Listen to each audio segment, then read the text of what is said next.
아들이 결혼한 지 고작 3달이었습니다. 그날 사고 하나로 제 아들은 2다리를 잃었습니다. 그런데 며느리는 말했습니다. 결혼하자마자 이런 사고라니 재수 없다고요. 병실에 있어야 할 사람은 보이지 않았고 집안일도 병간호도 모두 제 몫이 되었습니다. 저는 참고 또 참았습니다.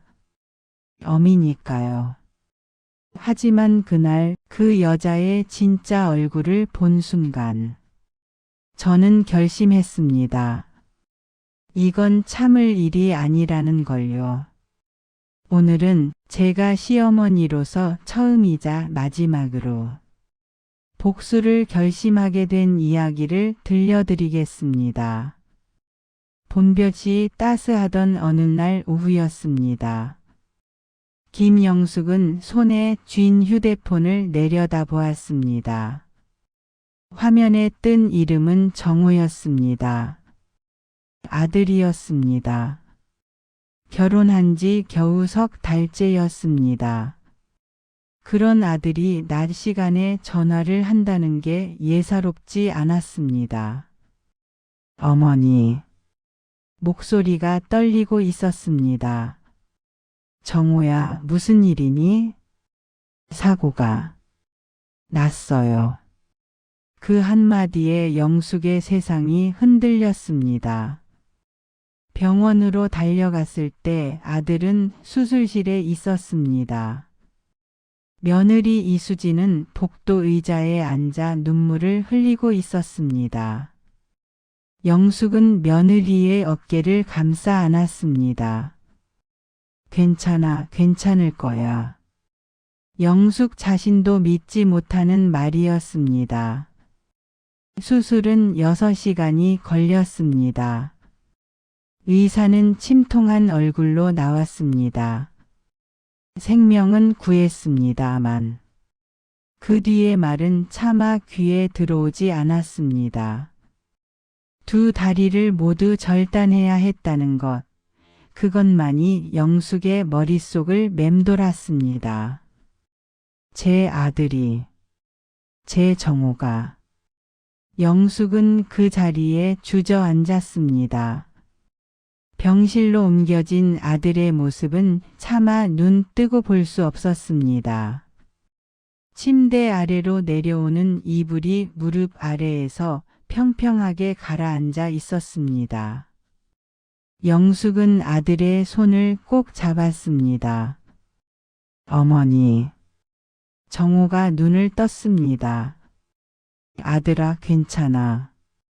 다 괜찮을 거야. 죄송해요, 어머니. 무슨 소리니? 내가 왜 미안해하니? 정우는 고개를 돌렸습니다. 말이 없었습니다. 며느리 수지는 병실 구석에 서 있었습니다. 표정이 굳어 있었습니다. 영숙은 며느리에게 다가갔습니다. 수진아, 많이 놀랐지? 이제 우리가 힘을 합쳐야 해. 정우를 위해서. 수지는 고개를 끄덕였습니다. 하지만 그 눈빛에는 무언가 다른 감정이 스쳐 지나갔습니다. 퇴원까지는 1달이 걸렸습니다. 그동안 영숙은 병원을 지켰습니다. 아침마다 죽을 끓여왔고 아들의 몸을 닦아주었습니다. 재활 치료에도 빠짐없이 동행했습니다. 반면 수지는 점점 병원에 오는 횟수가 줄었습니다. 회사 일이 바빠서요. 그렇게 말했습니다. 재활센터 직원 박미연이 영숙에게 조심스럽게 물었습니다. 어머님, 며느님은 오늘도 안 오셨나요? 응, 바쁜가 봐. 그래도 환자분 배우자시니까. 재활 교육도 같이 받으셔야 하는데. 영숙은 대답 대신 미소를 지었습니다. 쓸쓸한 미소였습니다. 집으로 돌아온 날이었습니다. 정호는 휠체어에 앉아 현관을 바라보았습니다. 그 집은 결혼하면서 장만한 작은 아파트였습니다. 신혼의 꿈이 가득했던 곳이었습니다. 들어가자 아들아. 영숙이 휠체어를 밀었습니다. 거실에는 수진이 앉아 있었습니다. 텔레비전을 보고 있었습니다. 남편이 돌아온 것을 알면서도 일어나지 않았습니다. 다녀왔어. 정호가 먼저 말했습니다. 응. 짧은 대답이었습니다. 영숙은 부엌으로 갔습니다. 저녁을 준비해야 했습니다. 싱크대에는 설거지가 쌓여 있었습니다. 며칠 된 것 같았습니다. 수진아, 내가 할게. 넌 정호 좀 봐줘. 저 피곤해요. 회사에서 일하느라. 수진은 방으로 들어가 버렸습니다. 그날 밤 영숙은 아들의 방에서 잤습니다. 혹시 모를 일에 대비해서였습니다. 얇은 벽 너머로 들리는 소리가 있었습니다. 당신이 이렇게 될 줄 알았으면 결혼 안 했어. 수진의 목소리였습니다. 미안해. 정호의 목소리는 작았습니다. 미안하다고 다야. 결혼하자마자 이런 사고라니. 내 팔자가 뭐가 그리 사나워서. 영숙은 이불을 끌어안았습니다. 눈물이 났습니다. 며칠이 지났습니다. 수진의 태도는 더 차갑게 변했습니다. 병간호는 고사하고 집안일도 하지 않았습니다. 출근한다며 나가서는 밤늦게 돌아왔습니다. 어디 갔다 오니? 영숙이 물었습니다.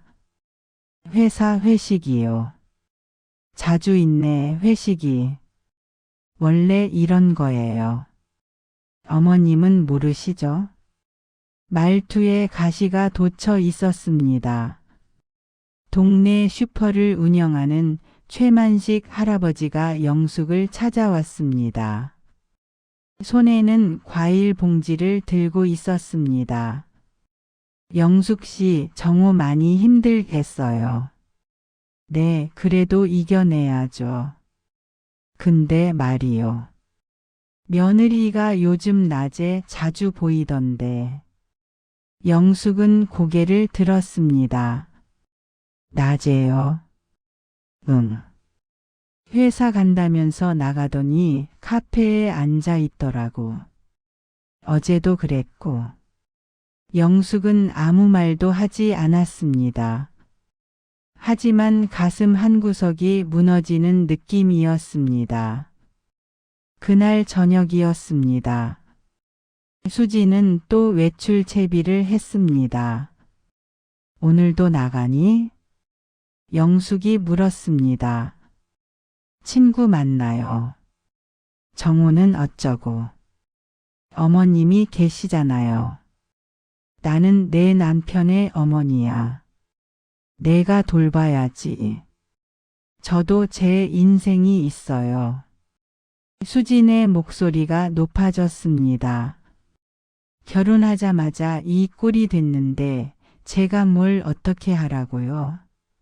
평생 간병인으로 살라고요? 수진아, 됐어요. 전 나갈 거예요. 문이 쾅 닫혔습니다. 영숙은 아들의 방으로 갔습니다. 정호는 침대에 누워 천장을 바라보고 있었습니다. 아들아, 배고프지 않니? 괜찮아요, 어머니. 뭐가 괜찮니? 내가 죽 끓여줄게. 어머니. 정호의 눈에서 눈물이 흘렀습니다. 제가 짐이 돼서 죄송해요. 어머니한테도 수진이한테도 무슨 소리야. 넌 내 아들이야. 짐이 아니라고. 영숙은 아들을 꼭 안았습니다. 하지만 마음 한구석에서는 다른 생각이 자라나고 있었습니다. 그날 밤 영숙은 서랍을 열었습니다. 사고 이후 받은 서류들이 정리되어 있었습니다. 보험 서류, 사고조사 기록, 병원 진단서. 하나하나 꼼꼼히 살펴보았습니다. 그리고 작은 수첩을 꺼냈습니다. 첫 페이지에 날짜를 적었습니다. 며느리 외출 기록이라고 제목을 달았습니다. 영숙의 눈빛이 달라졌습니다. 더 이상 참고만 있을 수 없었습니다. 누군가는 이 상황을 바로잡아야 했습니다. 그리고 그 누군가는 바로 자신이어야 했습니다. 창밖으로 반바람이 불어왔습니다. 차가운 바람이었습니다. 영숙은 수첩을 덮고 불을 껐습니다. 긴 싸움이 시작되는 밤이었습니다. 아침 햇살이 거실을 비췄습니다. 영숙은 일찍 일어나 아침을 준비했습니다. 아들이 좋아하는 미역국을 끓였습니다. 정호를 위해 무른 반찬들을 만들었습니다. 수지는 늦게 일어났습니다. 화장을 진하게 하고 나왔습니다. 출근하니? 영숙이 물었습니다. 네, 아침은? 회사에서 먹을게요. 수지는 구두를 신었습니다. 높은 구두였습니다. 그 구두 새로 샀니? 네, 왜요? 아니, 예쁘네 싶어서. 수지는 대답 없이 나갔습니다. 영숙은 창문으로 며느리가 나가는 것을 지켜봤습니다. 아파트 정문을 나서서 왼쪽으로 걸어갔습니다. 버스 정류장과는 반대 방향이었습니다. 영숙은 수첩을 꺼내 적었습니다. 4월 15일 오전 9시 10분 외출. 왼쪽 방향. 높은 구두 착용. 정호를 씻기고 아침을 먹인 후 영숙은 재활치료센터로 갔습니다. 박미현 복지사가 반갑게 맞았습니다. 어머님 오셨어요? 응, 오늘 치료 있다고 했지? 네, 근데 보호자분도 같이 오셔야 하는데. 며느리 말이지? 오늘도 일이 있대. 미현은 잠시 망설이다 조심스럽게 말했습니다. 어머님, 솔직히 말씀드려도 될까요? 그래, 말해봐. 환자분 재활에는 가족의 도움이 정말 중요해요. 특히 배우자분이요. 근데 결혼하신 지 얼마 안 되셨죠? 3달 됐어. 그런데 한 번도 안 오셨어요. 처음 입원하셨을 때 딱 한 번 보고. 영숙은 고개를 끄덕였습니다. 알아. 내가 잘 타일러 볼게. 하지만 영숙은 알고 있었습니다. 타이른다고 될 일이 아니라는 것을. 치료를 마치고 돌아오는 길이었습니다. 정호가 입을 열었습니다. 어머니, 수진이 요즘 힘들어 보여요. 제가 이렇게 돼서. 미안해요. 정호야, 내가 왜 미안해하니? 수진이도 젊은데 이런 남편을 평생 돌봐야 한다고 생각하면. 그만해. 그런 생각하지 마. 영숙은 더 이상 말하지 않았습니다.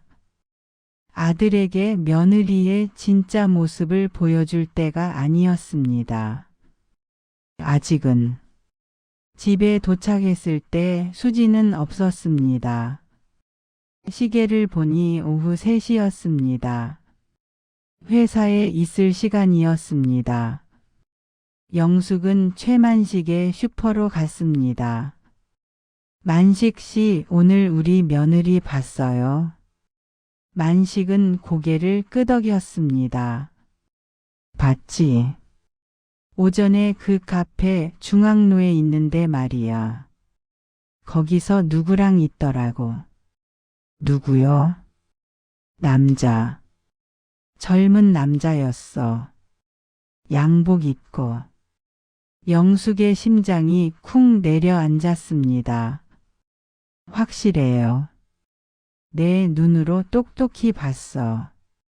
둘이 마주 앉아서 얘기하는데 분위기가 그냥 친구 사이 같지는 않더라고. 그래요. 영숙 씨, 이거 그냥 넘어갈 일이 아니야. 만식의 말이 무겁게 가라앉았습니다. 저녁 때가 되어서야 수진이 돌아왔습니다. 어디 갔다 왔니? 영숙이 물었습니다. 회사 다녀왔다고 했잖아요. 그래? 회사에서 뭐 했어? 일했죠. 뭐? 수지는 귀찮다는 듯 방으로 들어갔습니다. 영숙은 수첩에 또 적었습니다. 오전 중 카페. 남자와 만남. 오후 3시 이후 귀가. 며칠이 지났습니다. 영숙은 며느리의 행동을 계속 지켜봤습니다. 외출 시간, 귀가 시간, 옷차림, 표정까지 모든 것을 기록했습니다. 그러던 어느 날이었습니다. 정우가 전화 통화를 하고 있었습니다. 네, 보험사님. 네. 그런데 그게 영숙은 귀를 기울였습니다. 제 아내가 서류를 가지고 있을 텐데요. 제가 직접 확인을 못해서. 통화가 끝난 후 영숙이 물었습니다. 무슨 일이야? 어머니, 보험 얘기가 좀 이상해요. 어떻게? 제가 사고 전에 가입한 보험이 있잖아요. 그게 지금 처리가 어떻게 되고 있는지 잘 모르겠어요. 수진이가 처리하고 있지 않니? 그런데 보험사에서 연락이 왔는데 제 서명이 필요한 서류가 있대요. 근데 수진이가 자기가 다 처리한다고. 영숙의 눈빛이 날카로워졌습니다. 아들아, 보험금 얼마나 나와? 한 3억 정도요. 장애 보험금이랑 합쳐서 3억. 영숙은 침을 삼켰습니다. 그날 밤 수진이 또 외출을 했습니다. 어디 가니? 친구 만나요. 매일 친구를 만나니? 제 일에 간섭하지 마세요. 수진의 목소리가 날카로웠습니다. 문이 닫힌 후 영숙은 행동에 나섰습니다. 수진의 방으로 들어갔습니다. 서랍을 열었습니다. 서류들이 있었습니다.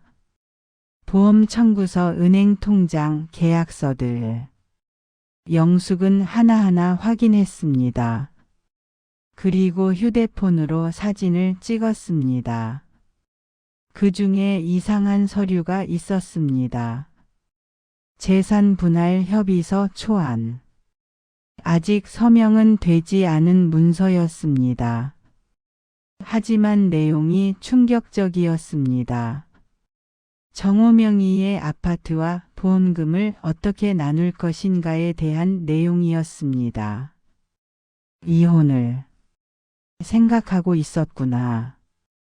영숙의 손이 떨렸습니다.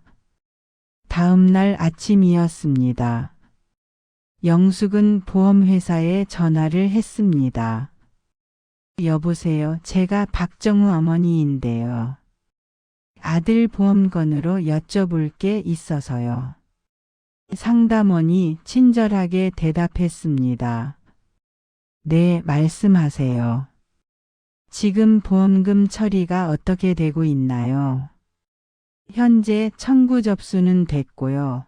배우자분께서 필요 서류를 제출하셨는데 몇 가지 확인할 사항이 있어서 보류 중입니다.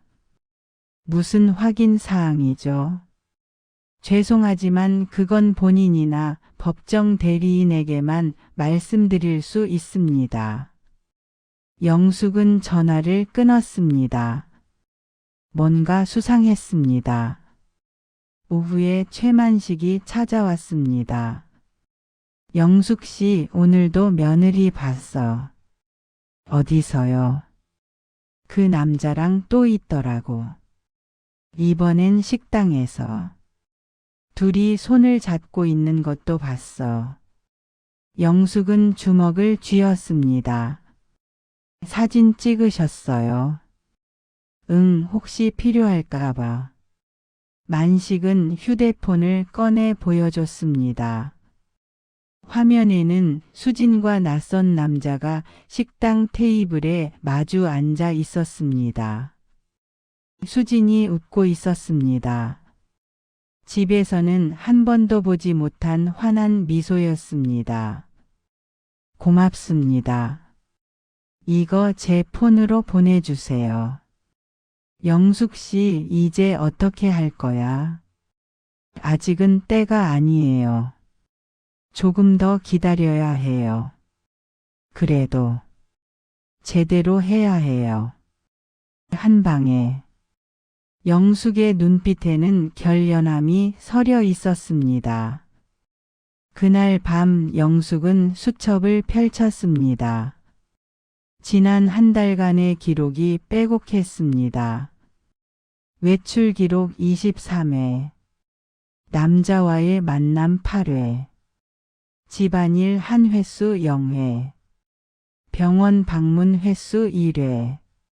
영숙은 펜을 들었습니다. 마지막 페이지에 적었습니다. 복수는 차갑게 정확하게.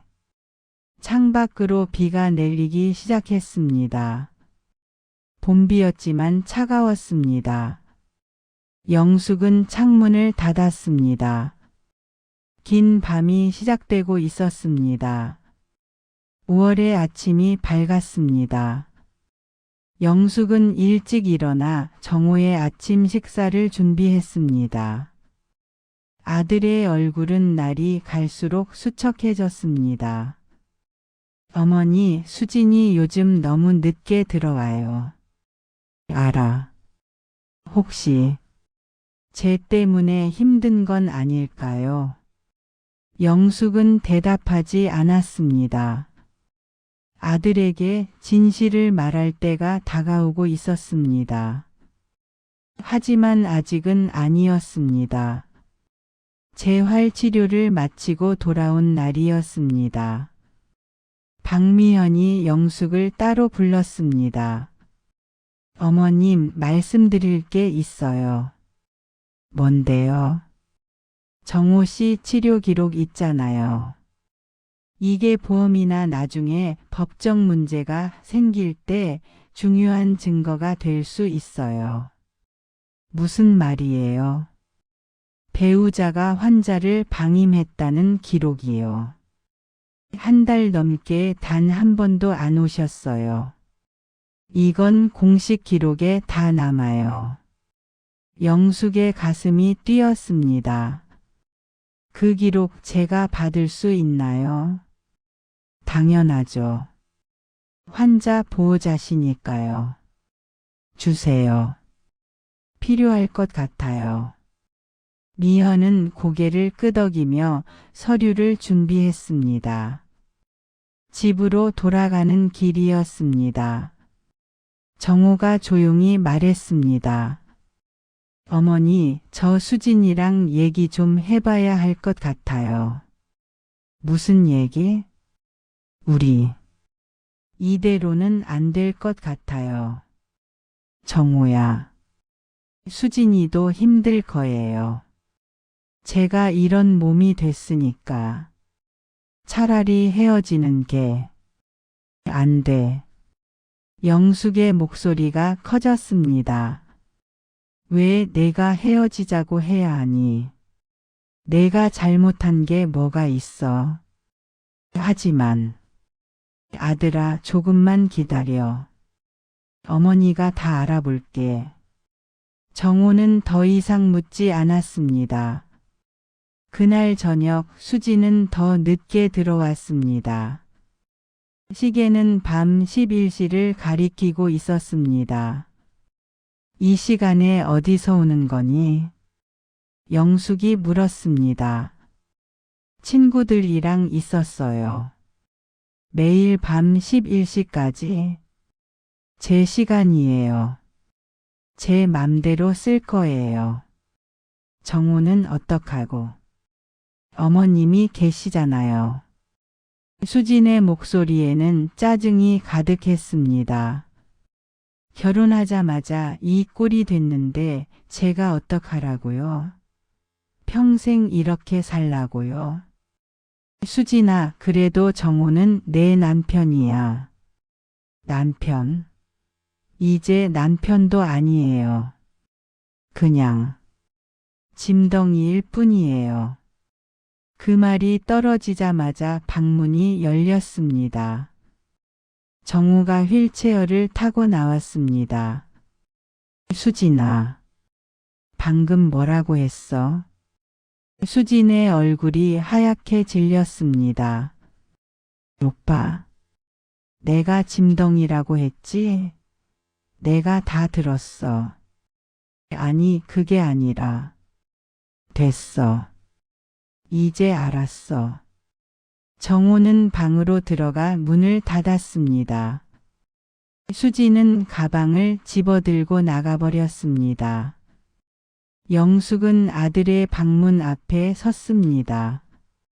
안에서 흐느끼는 소리가 들렸습니다. 아들아, 어머니 들어오지 마세요. 혼자 있고 싶어요.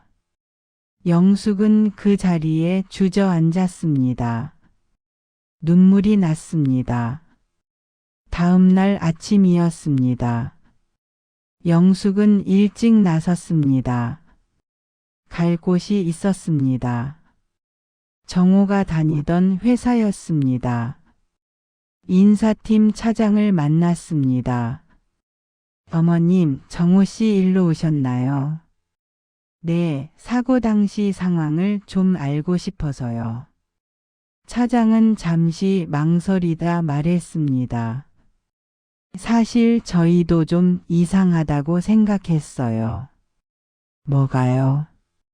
사고 당일 정호 씨는 외근이 없었어요. 그런데 왜 그 시간에 그 도로에 있었는지. 영숙의 심장이 빨리 뛰었습니다. 그럼 회사 업무 중 사고가 아니었다는 말인가요? 그렇죠. 개인 일정이었을 거예요.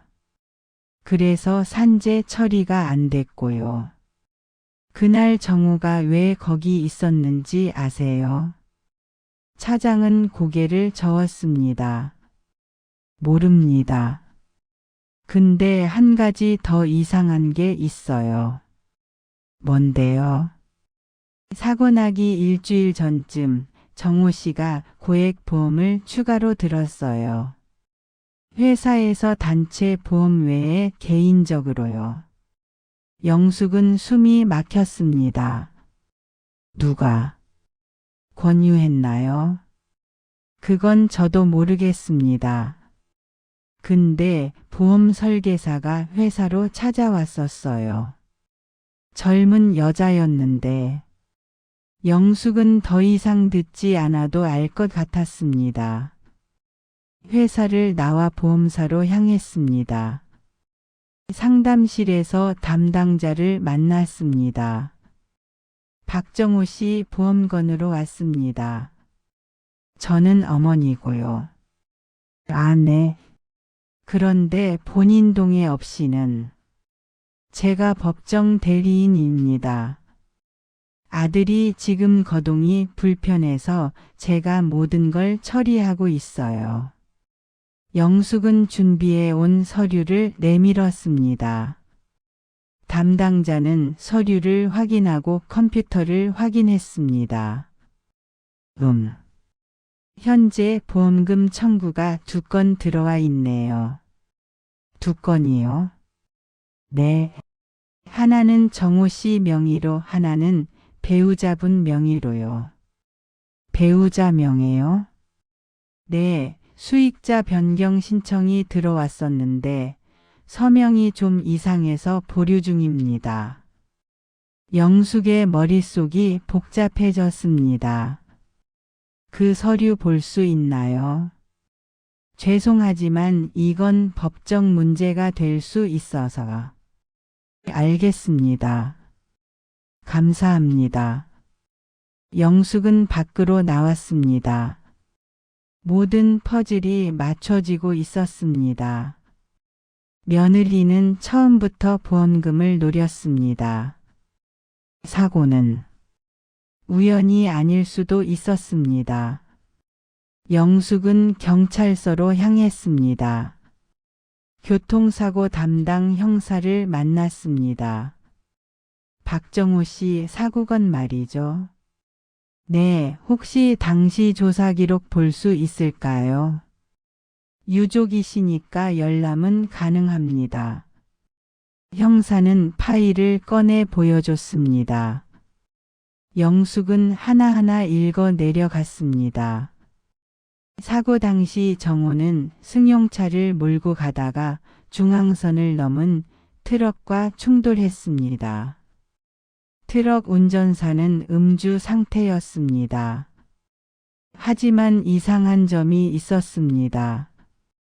여기 정호가 왜 그 시간에 그 도로에 있었는지는 조사 안 했나요? 본인이 정확히 기억을 못했어요. 사고 충격으로 전후 기억이 좀 흐릿하다고. 그럼 누구랑 통화 기록은요? 형사는 페이지를 넘겼습니다. 사고 30분 전에 배우자분과 통화했네요. 무슨 내용이었나요? 급하게 만나자고 했다는데 자세한 내용은 배우자분이 말씀 안 하셨어요. 영숙의 손이 떨렸습니다. 집으로 돌아왔을 때 저녁 때였습니다. 수지는 집에 없었습니다. 정호는 거실에서 텔레비전을 보고 있었습니다. 아들아, 엄마가 물어볼 게 있어. 네, 어머니. 사고 나던 날 어디 가고 있었니? 정호는 잠시 생각했습니다. 잘 기억이 안 나요. 수진이가 급하게 만나자고 해서. 어디서 만나자고 했어? 그게 어느 카페였는데. 이름이. 정호는 머리를 감싸 쥐었습니다. 아, 잘 생각이 안 나요. 사고 나고 나서 그 부분 기억이 잘.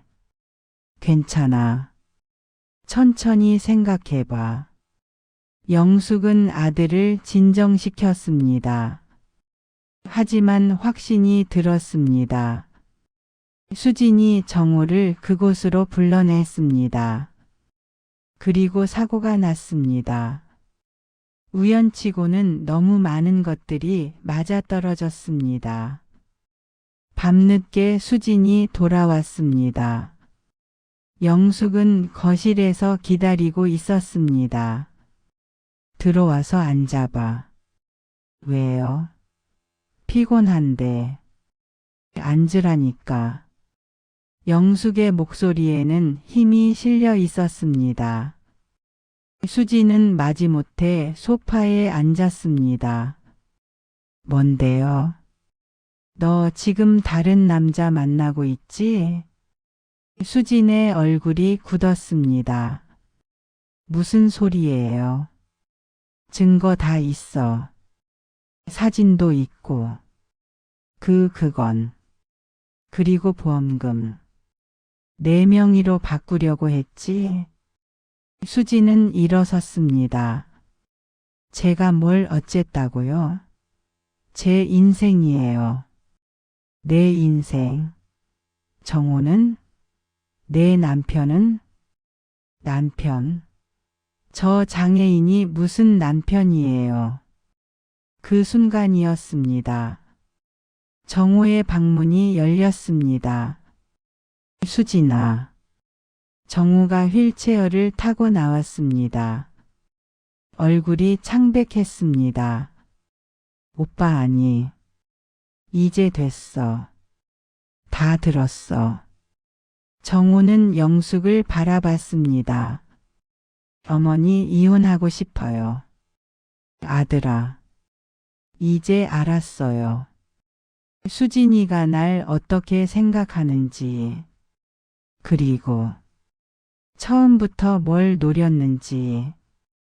수지는 가방을 집어들고 나가려 했습니다. 어딜가? 영숙이 막아섰습니다. 비켜요. 안 돼. 너 이대로 보낼 수 없어. 뭐 어쩌시게요?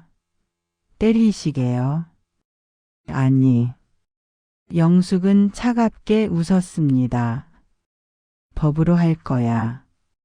수진의 얼굴이 일그러졌습니다. 제가 뭘 잘못했는데요. 사고 당일 내가 정호를 불러냈지. 그리고 보험금을 내 명의로 바꾸려고 했어.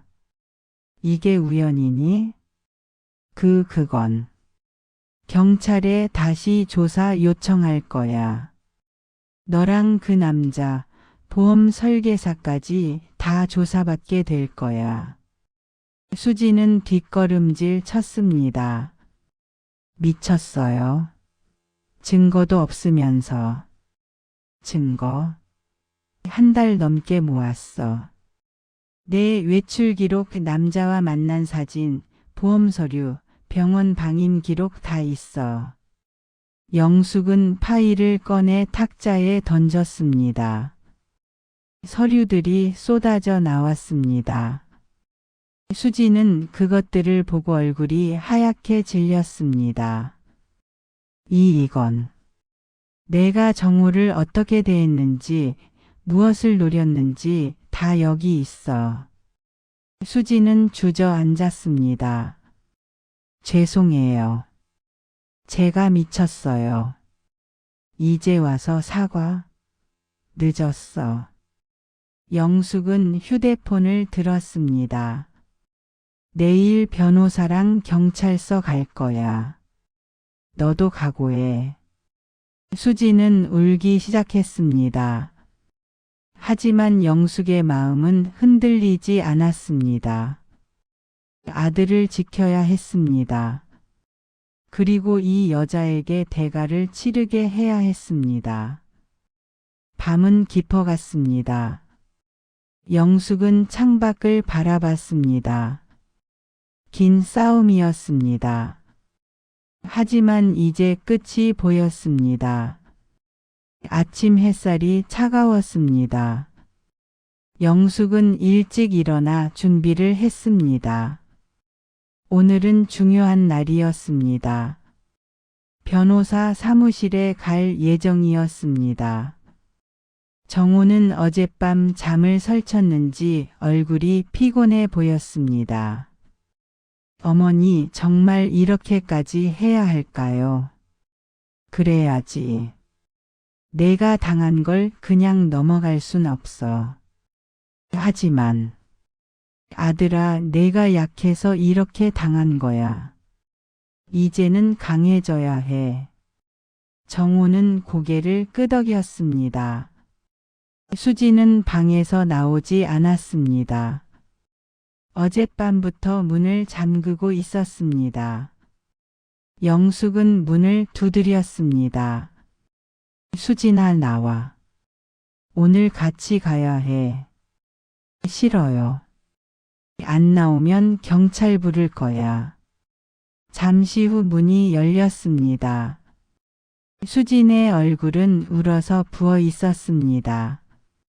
갈게요. 변호사 사무실은 시내 중심가에 있었습니다. 이혼 전문 변호사인 김 변호사가 그들을 맞았습니다. 어서 오세요.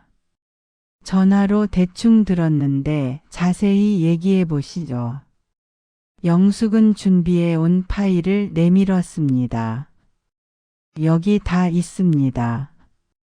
변호사는 서류들을 하나씩 검토했습니다. 외출 기록, 사진들, 보험 서류, 병원 방임 기록. 이건 상당히 치밀하게 준비하셨네요. 한 달 넘게 모았습니다. 변호사는 수진을 바라봤습니다. 이수진 씨, 이게 사실입니까? 수진은 고개를 숙였습니다. 일부는 맞습니다.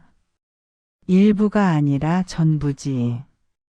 영숙의 목소리가 높아졌습니다. 변호사는 손을 들어 진정시켰습니다. 자, 침착하세요. 하나씩 정리해 봅시다. 먼저 혼인 파탄의 책임이 누구에게 있는지가 중요합니다. 당연히 수진이에게 있죠. 네, 이 증거들로 보면 그렇습니다. 배우자로서의 의무를 다하지 않았고 외도 정황도 있고. 수진이 고개를 들었습니다. 외도는 아니에요. 그냥 친구예요. 친구가 이렇게 자주 만납니까? 변호사는 사진들을 펼쳐 보였습니다. 그리고 여기 손 잡은 사진도 있네요. 수진은 말문이 막혔습니다. 그리고 더 심각한 건 이겁니다. 변호사는 보험 관련 서류를 가리켰습니다. 보험금 수익자 변경을 시도했고 사고 당일 정황도 이상합니다. 이건 단순 이혼 문제가 아닐 수 있어요. 무슨 말씀이세요? 형사 고소도 가능하다는 얘기입니다. 보험 사기, 심하면 살인 미수까지도요. 수진의 얼굴이 하얗게 질렸습니다. 살인 미수요? 아니에요. 저는 그냥 뭡니까? 변호사의 목소리가 날카로웠습니다. 사고 당일 남편을 특정 장소로 불러냈고 그 직후 사고가 났습니다. 그리고 보험금 수익자를 바꾸려 했죠. 이게 우연입니까? 우연이에요. 정말로. 수지는 울기 시작했습니다. 저는 그냥 힘들어서 그랬어요. 결혼하자마자 이렇게 됐는데. 그래서 남편을 버리고 다른 남자를 만난 겁니까? 수지는 대답하지 못했습니다. 변호사는 정호를 바라봤습니다. 정호 씨, 어떻게 하시겠습니까? 정호는 잠시 망설였습니다.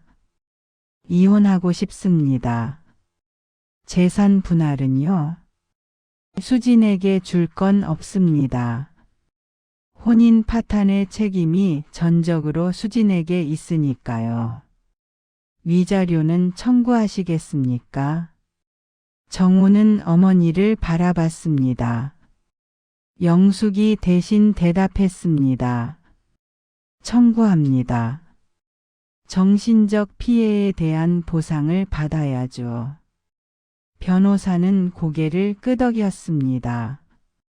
알겠습니다. 이혼 소송을 진행하겠습니다. 그리고 변호사는 수진을 바라봤습니다. 이수진 씨 형사 고소를 당하고 싶지 않으면 협조하시는 게 좋을 겁니다. 무슨 협조요? 사고 당일 무슨 일이 있었는지 보험금은 누구 생각이었는지 솔직하게 말씀하세요. 수지는 한참을 망설이다 입을 열었습니다. 그 남자, 민수가 그랬어요. 뭐라고 했습니까? 보험금 받으면 같이 새 출발하자고. 영숙은 주먹을 쥐었습니다. 그래서 우리 아들을 이용한 거니? 아니에요. 사고는 정말 우연이었어요. 저는 그냥 만나자고 했을 뿐이에요. 왜 하필 그날 그 시간에 그 장소였어? 그건 민수가 그 근처에 있었거든요. 같이 밥 먹으려고. 변호사는 메모를 했습니다. 그 민수라는 사람 연락처 주세요. 왜요? 증인 조사를 해야죠. 그 사람도 연루됐으니까. 수지는 떨리는 손으로 휴대폰을 꺼냈습니다. 사무실을 나왔을 때 점심때였습니다. 영숙은 정호의 휠체어를 밀며 말했습니다. 아들아, 이제 거의 다 끝났어. 어머니, 수진이가 불쌍해 보이기도 해요. 불쌍해? 내가 당한 걸 생각해봐. 그래도 아들아, 착하기만 해서는 세상을 살 수 없어. 때로는 강해져야 해. 정호는 고개를 끄덕였습니다. 며칠 후였습니다. 변호사에게서 연락이 왔습니다. 민수라는 사람 만났습니다. 어땠습니까? 처음에는 발뺌하더니 증거 보여주니까 실토하더군요. 뭐라고 했습니까? 수진 씨가 먼저 접근했답니다. 남편 사고 나기 전부터요. 영숙의 가슴이 철렁했습니다. 사고 전부터요? 네. 그리고 보험 얘기도 수진 씨가 먼저 꺼냈대요.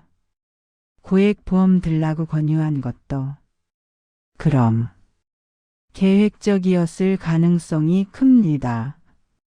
물론 직접적으로 사고를 낸 건 아니지만 상황을 만든 건 맞아 보입니다.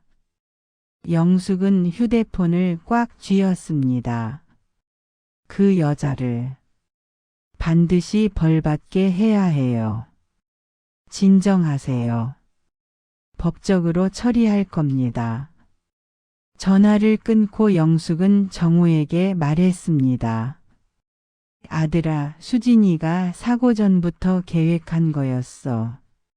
정우는 믿을 수 없다는 표정이었습니다. 그럴 리가. 변호사가 확인했어. 그 남자가 직접 말했대. 그럼 수진이는 처음부터 내 보험금을 노린 거야. 정우는 얼굴을 손으로 감쌌습니다. 제가 그렇게 바보였나요? 아니야. 내가 착했던 거지. 착한 게 바보인 거 아닙니까? 영숙은 아들을 꼭 안았습니다. 아니야. 착한 건 좋은 거야. 다만 사람을 잘 봐야 하는 거지.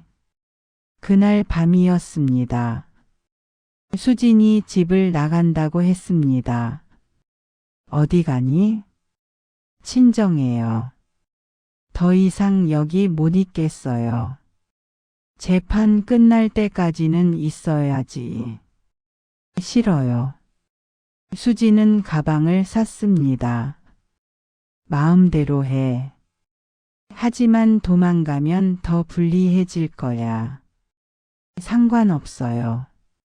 수지는 문을 박차고 나갔습니다. 영숙은 창문으로 그녀가 택시를 타고 떠나는 것을 봤습니다. 어머니 괜찮을까요? 괜찮아. 어차피 재판은 진행될 거야. 며칠 후 첫 재판 날이었습니다. 법정에는 수진도 나왔습니다. 얼굴이 많이 상해 있었습니다. 재판장이 서류를 검토했습니다. 원고 측 증거를 확인했습니다. 피고의 혼인 의무 불이행, 외도 정황, 배우자 방임 등이 명백해 보입니다. 수진의 변호사가 일어섰습니다. 재판장님, 피고도 나름의 사정이 있었습니다. 남편의 갑작스러운 장애로. 그것이 배우자를 버려도 되는 이유가 됩니까? 재판장의 목소리는 엄중했습니다. 게다가 보험금 관련 정황까지 있습니다. 이건 단순한 이혼 사건이 아닐 수 있습니다. 수진은 고개를 떨어뜨렸습니다. 재판은 원고 승소로 기울고 있었습니다. 이혼을 인정합니다. 피고는 원고에게 위자료 5천만 원을 지급하고 재산 분할 청구권은 없는 것으로 합니다. 판결이 떨어졌습니다. 수진은 그 자리에서 울음을 터뜨렸습니다. 법정을 나오는 길이었습니다. 영숙은 수진을 마주쳤습니다. 만족하세요? 수진이 물었습니다. 만족? 아니, 아직 멀었어. 뭘 더 원하시는데요? 내가 받을 벌은 이게 다가 아니야. 보험 사기건으로 검찰에서 조사받을 거야. 수진의 얼굴이 하얗게 질렸습니다. 그건 각오해. 이제 시작이야. 영숙은 정호의 휠체어를 밀고 걸어갔습니다. 뒤돌아보지 않았습니다.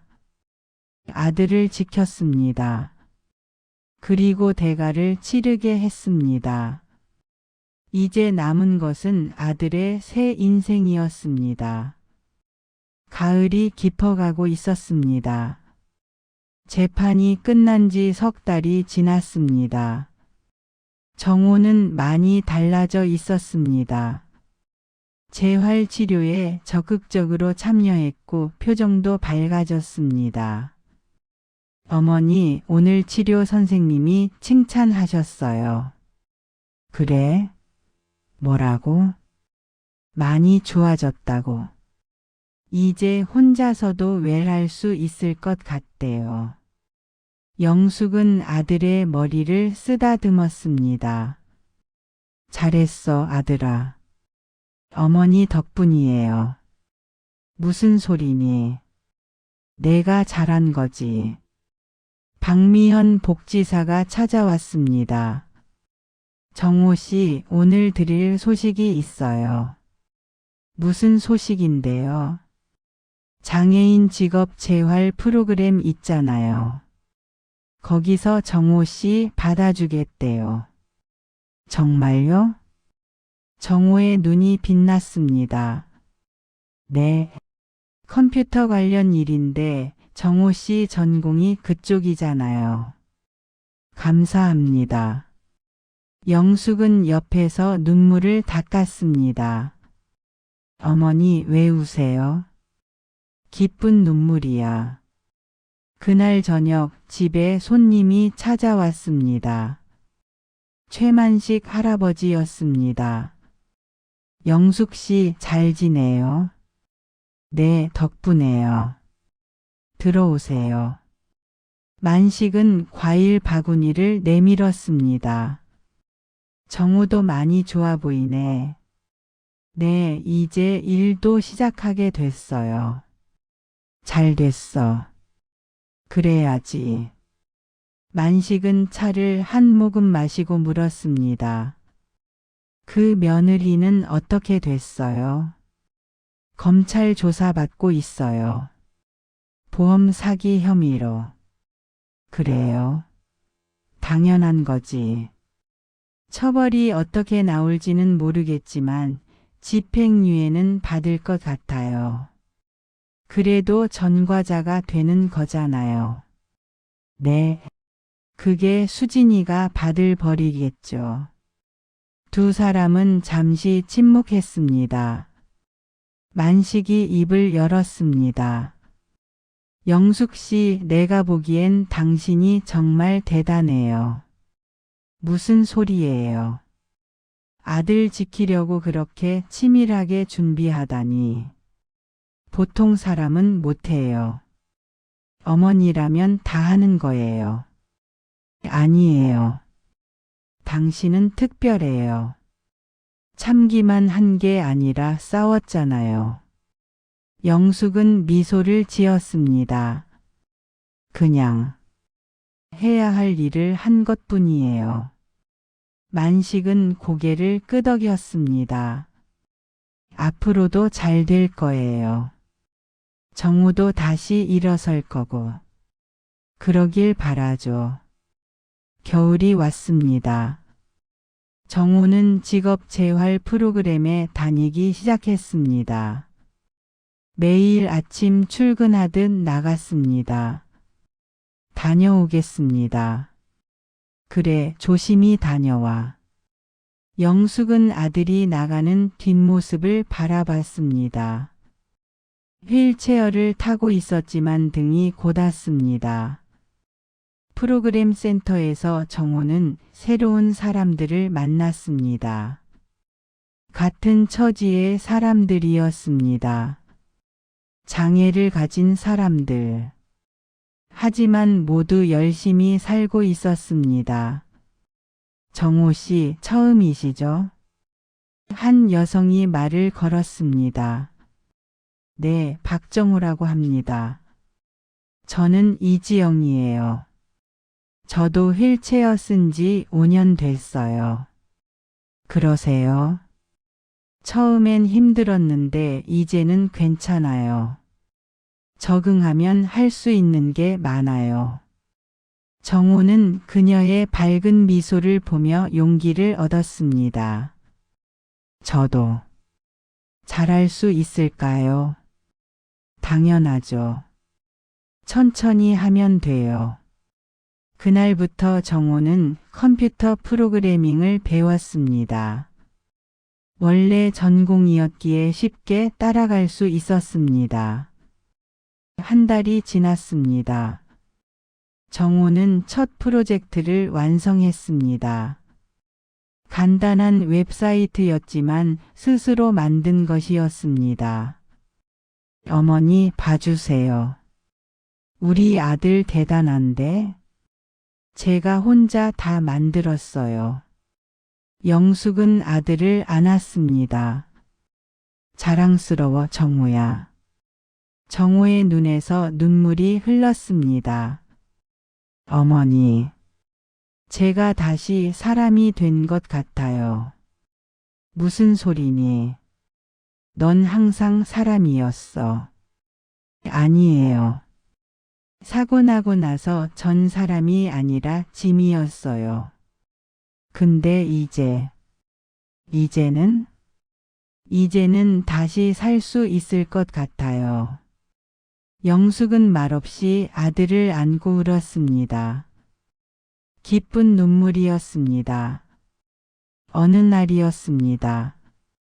센터에서 이지영이 정호에게 말했습니다. 정호 씨, 우리 센터에서 장애인 자립 모임이 있어요. 한번 와보실래요? 모임이요? 네. 같은 처지의 사람들이 모여서 서로 도우며 지내요. 경험도 나누고요. 가봐도 될까요? 당연하죠. 정호 씨 같은 분이 필요해요. 정호는 모임에 참석했습니다. 10명 정도의 사람들이 모여 있었습니다. 모두 장애를 가지고 있었지만 표정은 밝았습니다. 안녕하세요. 저는 박정호입니다. 반가워요. 저는 김철수예요. 저도 교통사고로 하반신 마비됐어요. 저는 오래됐어요. 10년 넘었죠. 처음엔 어떠셨어요? 힘들었죠. 죽고 싶었어요. 근데 이렇게 살다 보니 괜찮더라고요. 정우는 그 말을 듣고 고개를 끄덕였습니다. 저도 그랬어요. 근데 이제 조금씩 나아지는 것 같아요. 잘하고 계신 거예요. 천천히 가면 돼요. 모임이 끝난 후 정호는 홀가분한 기분이었습니다. 혼자가 아니라는 것을 알았습니다. 집으로 돌아와 어머니에게 말했습니다. 어머니, 오늘 좋은 사람들 만났어요. 그래? 다행이네. 저처럼 힘든 사람들인데 다 밝게 살더라고요. 그러니까 너도 그렇게 살면 되는 거야. 네, 어머니. 이제 알았어요. 제가 어떻게 살아야 하는지. 영숙은 아들의 손을 잡았습니다. 잘 생각했어. 겨울이 지나고 봄이 왔습니다. 정호는 센터에서 정식으로 일을 시작하게 됐습니다. 웹 개발자로 채용된 것이었습니다. 어머니, 제가 취직했어요. 정말? 네, 월급도 받아요. 영숙은 아들을 안으며 울었습니다. 잘했어, 정호야. 정말 잘했어. 어머니 덕분이에요. 어머니가 아니었으면 전 여기까지 못 왔을 거예요. 아니야. 내가 노력한 거지. 어머니. 그래, 이제 당당하게 살아. 누구한테도 기죽지 말고. 네. 첫 월급을 받은 날이었습니다. 정호는 어머니께 선물을 했습니다. 어머니, 이거 받으세요. 작은 상자였습니다. 열어보니 목걸이가 들어 있었습니다. 아들아, 이게 뭐니? 제가 처음 번 돈으로 샀어요. 어머니께 꼭 드리고 싶었어요. 고마워, 정우야. 어머니가 저를 지켜주셨잖아요. 수진이한테서도 세상한테서도. 영숙은 목걸이를 목에 걸었습니다. 예쁘다, 우리 아들. 어머니가 더 예뻐요. 두 사람은 웃었습니다. 오랜만에 집안에 웃음소리가 가득했습니다. 어느 날 박미현 복지사가 연락을 했습니다. 어머님, 정호 씨 보셨어요? 요즘 정말 달라지셨어요. 그래요? 네. 센터에서도 모범이 되고 있어요. 후배들한테도 잘 가르쳐 주시고. 다행이네요. 어머님이 잘 지켜주신 덕분이에요. 아니에요. 제가 해야 할 일을 한 거예요. 그래도 대단하세요. 보통 어머니들은 못해요. 영숙은 미소를 지었습니다. 여름이 왔습니다. 정우는 센터에서 강사로도 활동하게 됐습니다. 장애를 겪은 사람들에게 코딩을 가르치는 일이었습니다. 여러분, 제 이야기를 해볼게요. 정우는 수강생들 앞에 섰습니다. 저는 결혼하고 석 달 만에 교통사고를 당했어요. 두 다리를 잃었죠. 사람들이 숨을 죽이고 들었습니다. 처음엔 죽고 싶었어요. 아내는 저를 버렸고 세상이 끝난 것 같았죠. 하지만 어머니가 절 지켜주셨어요. 그리고 이렇게 다시 일어설 수 있었어요. 여러분도 할 수 있어요. 포기하지 마세요. 박수가 터졌습니다. 수강생 중 한 명이 손을 들었습니다. 선생님, 힘들 때는 어떻게 하세요? 저는요, 어머니를 생각해요. 저를 위해 얼마나 힘들었을까? 그럼 다시 힘이 나요. 가족이 힘이 되시는군요. 네. 그리고 여러분도 누군가에게 힘이 될 수 있어요. 그게 우리가 사는 이유죠. 강의가 끝나고 한 수강생이 찾아왔습니다. 선생님, 저도 아내한테 버림받았어요. 그러세요? 힘들어요. 어떻게 이겨내셨어요? 정호는 잠시 생각했습니다. 시간이 필요해요. 그리고 스스로를 믿어야 해요. 쉽지 않아요. 전 어머니가 있었어요. 당신은 누가 있나요? 가족들이요. 그럼 그분들을 생각하세요. 그리고 스스로를 위해 살아보세요.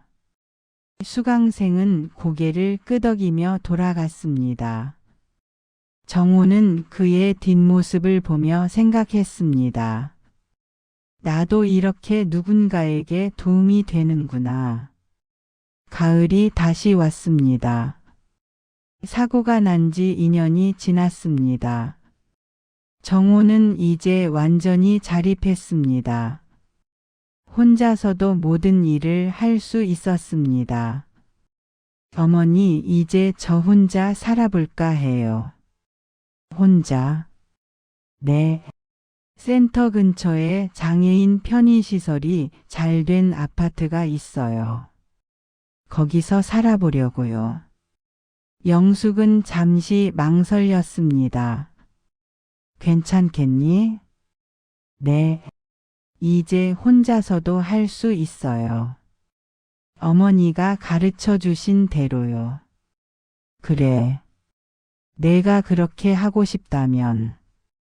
어머니 걱정 마세요. 자주 올게요. 알았어. 우리 아들 이제 다 컸네. 영숙은 쓸쓸하면서도 뿌듯했습니다.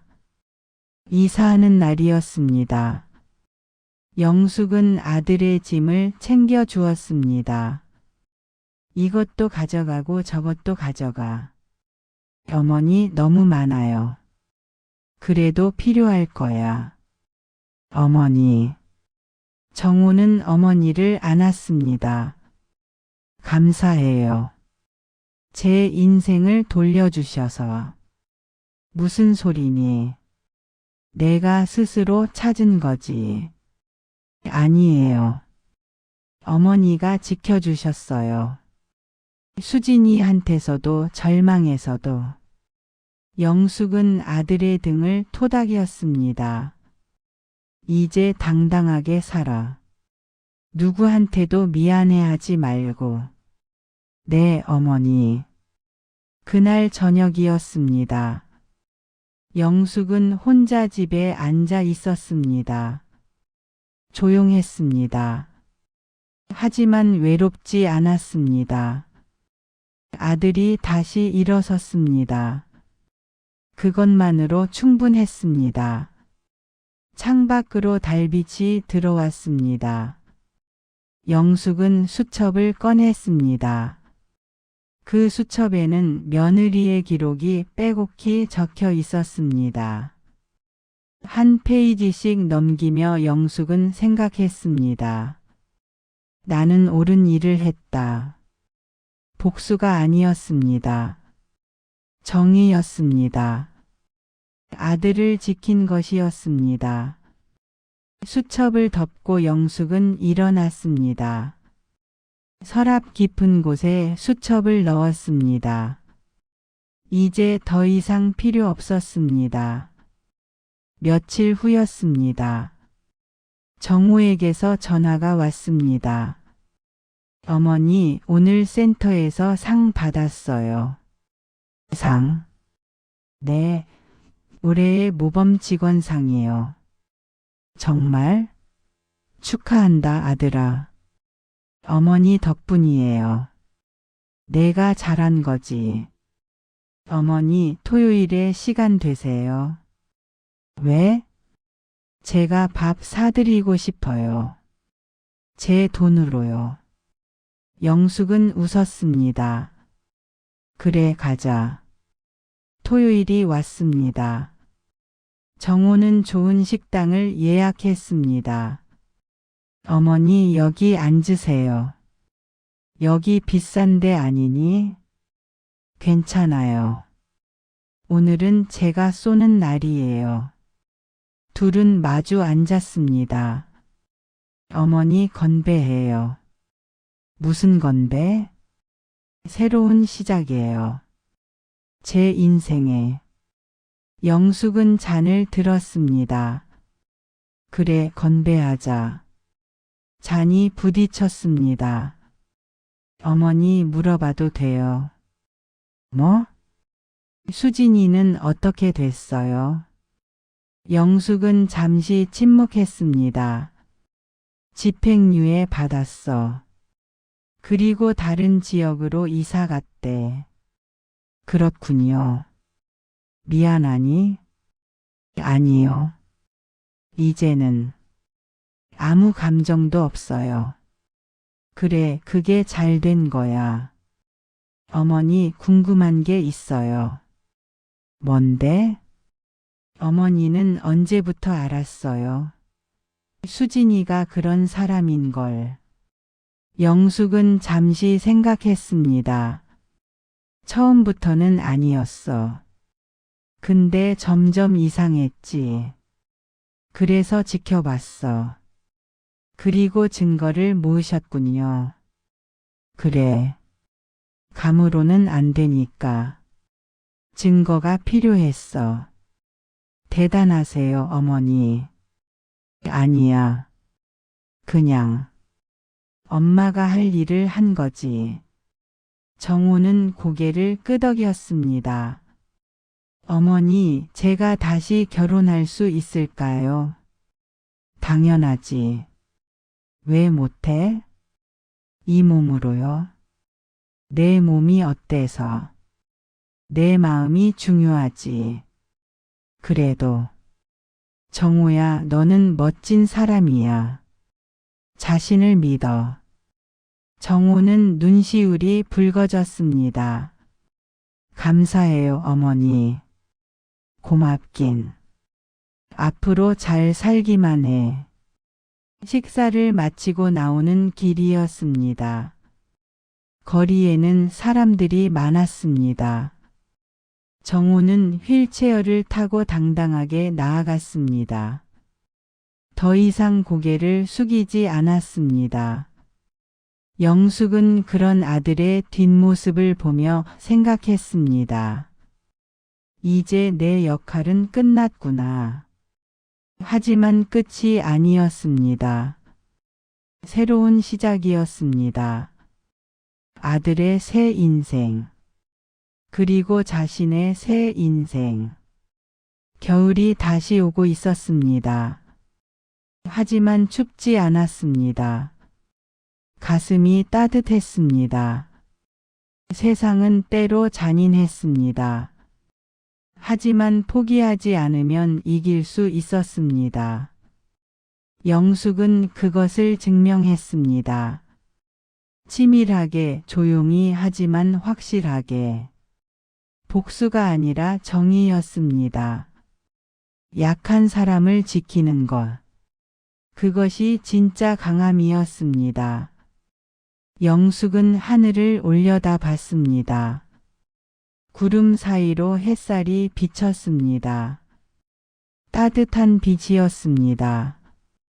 이제 괜찮아. 영숙은 혼자 중얼거렸습니다. 우리 아들 이제 괜찮아.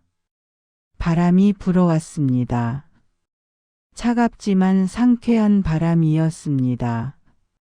새로운 계절이 오고 있었습니다. 그리고 새로운 이야기가 시작되고 있었습니다. 영숙과 정호의 이야기. 절망을 이겨낸 모자의 이야기. 그것은 누군가에게 희망이 될 것이었습니다. 힘든 시간을 지나는 누군가에게, 포기하고 싶은 누군가에게, 포기하지 마. 끝까지 싸워. 그리고 지켜내. 그것이 영숙이 세상에 남기는 메시지였습니다. 달은 여전히 밝게 빛나고 있었습니다. 긴 밤이 지나고 새벽이 오듯이, 힘든 시간이 지나고 새로운 날이 오듯이, 모든 것은 지나갑니다. 하지만 포기하지 않은 사람만이 그 새로운 날을 맞이합니다. 영숙은 집으로 돌아갔습니다. 발걸음이 가벼웠습니다. 아들이 다시 일어섰기에, 그리고 자신이 해야 할 일을 다 했기에, 이제는 편히 쉴 수 있었습니다. 문을 열고 들어갔습니다. 따뜻한 집이었습니다. 혼자였지만 외롭지 않았습니다. 아들이 언제든 올 수 있었고, 자신이 원하면 언제든 아들에게 갈 수 있었습니다. 영숙은 소파에 앉아 차를 한 잔 마셨습니다.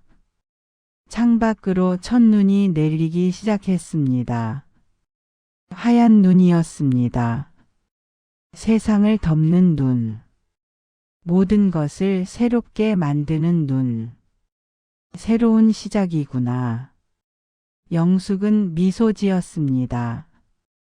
그리고 조용히 눈을 감았습니다. 평화로웠습니다.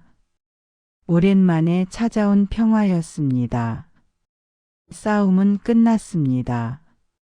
이제는 쉴 시간이었습니다. 그리고 새로운 꿈을 꿀 시간이었습니다. 영숙의 입가에 미소가 머물렀습니다. 긴 이야기가 끝났습니다. 하지만 인생은 계속됩니다. 더 나은 내일을 향해, 더 밝은 미래를 향해, 포기하지 않는 사람들의 인생은 계속됩니다.